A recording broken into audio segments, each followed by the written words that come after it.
interesting stuff coming out of, Larry Summers. I don't know if you heard his comments. I've got on Obamacare. I didn't, so Yeah. I'm all ears. Yeah, let's listen to just a 36-second clip of what Larry Summers said. Go ahead, Dan. I think there's a lot of exaggeration in what's being discussed. Look, if you look, more and more people are working full-time rather than part-time over the last few months. So I don't think there's any evidence yet that that's a real issue. CBO actually predicts that for 2014, the effect of health care will be to drive the unemployment rate down. And the studies that everybody's talking about, they leave out the point of the program. They leave out the fact that healthcare costs are coming down, which is going to make businesses more competitive, which is going to lead to more hiring. And we've had the best record on healthcare costs in 50 years over the last 3. Devin, we don't have the theme from the Twilight Zone to play over this, unfortunately. But obviously, Larry Summers, living in the Twilight Zone, I'm not sure what report he was reading, maybe something from the 70s or 80s. I have no clue. I've read the reports, too. And he's so dead wrong on this. And the fact that the administration is talking about health care costs coming down, it is accurate, folks. But listen, let's make this distinct. Very, very important distinction.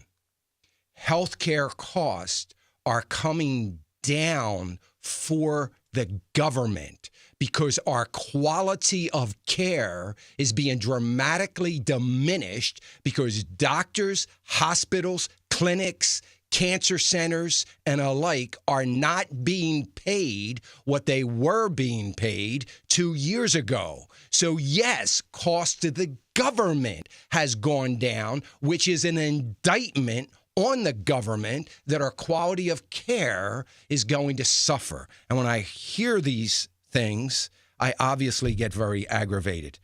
How about you, Sandy? Well, the problem is that you can't trust any of their numbers, Dan. You can't. I mean, we found out just last week a report came out from Homeland Security that they've been lying totally about the number of border arrests. You know, they've been saying for a long time that Barack Obama had deported more than any other president since whatever, Franklin Roosevelt. I don't know. I made that up, but but it was all a lie. We know now that's a lie. We cannot trust their numbers. That's one thing. But I would say this. If you've looked at the numbers and you see that government's costs on health care have gone down, keep this in mind.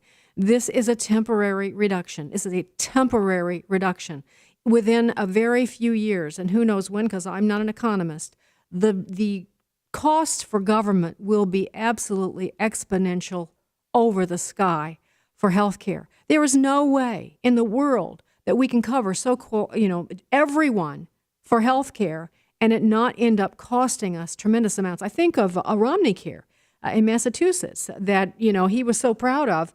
And as it ended up, if you've looked at that at all, Dan, you probably have. Mm-hmm. ObamaCare ended up costing so much more than they had predicted and growing every year that the federal government has been bailing out ObamaCare every year because they can't cover their own costs. Yeah. So the other part that John Barrasso was on Fox News Sunday with Chris Wallace yesterday, and John pointed out something that I think first of all, he said the numbers they're cooking the books, and I think he's right about that. They're doing it all the time, so why wouldn't they do it on this? The other point he made is the point we need to make, probably the most practical to people listening. It's one thing to technically have a piece of paper to say that you have health care. It's quite another thing, or to say that you're covered for health care. It's quite another thing to actually have health care, to actually be covered.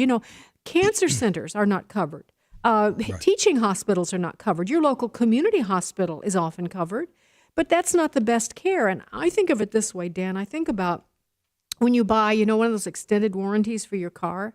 Yeah. I don't know if you've ever done that. We certainly have. Mm-hmm. And you take the car back and they go, that's not covered in the warranty. I'm sorry, that's not covered. And then you leave. You've got this warranty you paid a couple of $1,000s for, and you still leave with a $1,000 bill because that wasn't covered. And then you go back because you have another problem, and you know what? That wasn't covered either. This is the story, and you may have a piece of paper that says that you are covered. But what kind of care are you actually going to get? And I think people are going to be startled when they find out. Well, I think you're right. And that's the thing that I've been saying, that if the GOP strategists had any sense, if they could just step out of their bubble for a second, they would focus totally on quality of care, because lack of care is going to be with us all the way through 2016 beyond.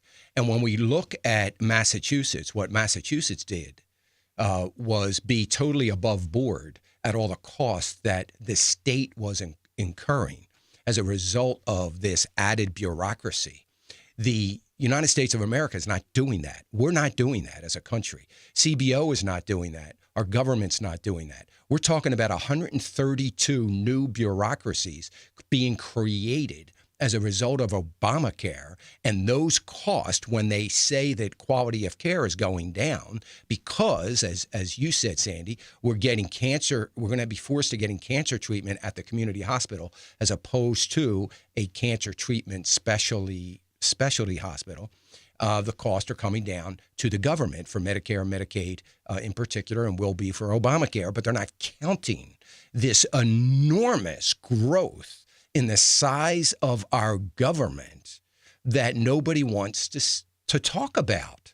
And that's why, as you say, every year, if that's counted, the cost to us, the taxpayers, are going to continue to go up, and something's going to suffer. It looks like it's going to be our military, but something's going to suffer dramatically as a result of that. The other part of this too, Dan, there are two things I want to make sure I communicate. One of the ways that it's working right now in this interim period, if it is working, if the numbers are working at all, it's because the states are pushing people to go into Medicaid.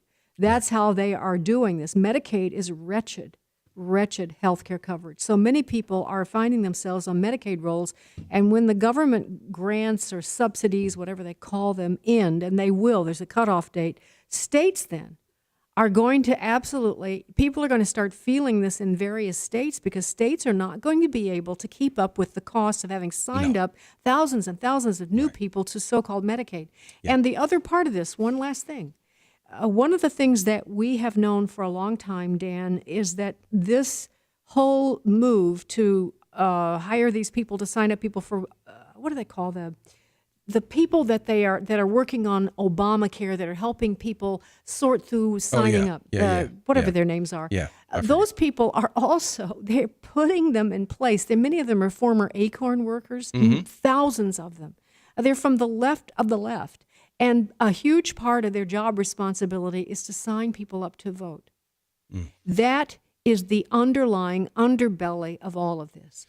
Courtesy of our tax dollars, they are signing millions of new voters up to vote. And out of California just this past weekend, to prove the point that's being made, a couple got their information, their written information on signing up for Obamacare, and part of the package is they're signed up to vote, and the box that checks which party you're signing up for was already checked for them for the Democratic Party. Signed up, registered for the Democratic Party through Obamacare. And I sent that out on Twitter, that article, so people could see that this morning.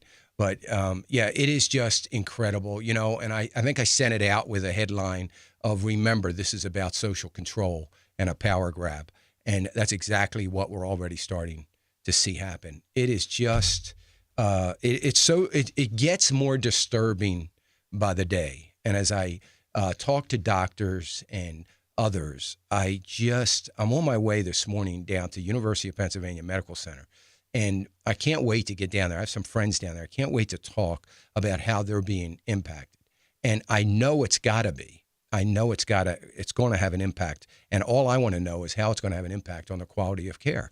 And it certainly is. And we're all going, that's why I say that the liberals are doomed by 2016, because everybody is going to know somebody that has been impacted, can't get cancer treatment, can't even get in line for cancer treatment, can't get other kinds of treatment. There are going to be women in particular that are going to be dramatically hurt by this as they raise the age from 40 to 50 for mammograms and lowered the age that you can't get a mammogram after 75. And there are going to be women that are going to be hurt by this. We're going to start to see mortality tables begin. But they'll get free birth control, Dan, with no copay. Yeah, no copay. Right. Free No copay. birth control. That's important. Oh, and my word. And I think, honestly, Dan, too, as radical as this sounds, it really isn't when you know the story. It'll be sex change operations too. Oh, sure. That is something that they're going to fold in. So we'll be responsible to pay for in full people's sexual choices. But cancer treatment, maybe not so much. Yeah. And necessary surgeries, maybe hip replacement, not so much if you're a certain age. It's really it's just an amazing perversion of what was once the world's finest healthcare system, and it's really sad to see it happen. It is so sad. It's so disturbing. Sandy, I want to thank you for being with us again this Monday morning. I know you're busy, and we sure appreciate you being with us every week. I love to get your perspective. It's so important that we continue to get other perspectives, and I know my listeners sure appreciate you and all the work that you do, so thank you so much. Appreciate you being here. Thank you, Thank you, Sandy. Dan. My pleasure. Talk to You're you next welcome. week. Okay, thank you.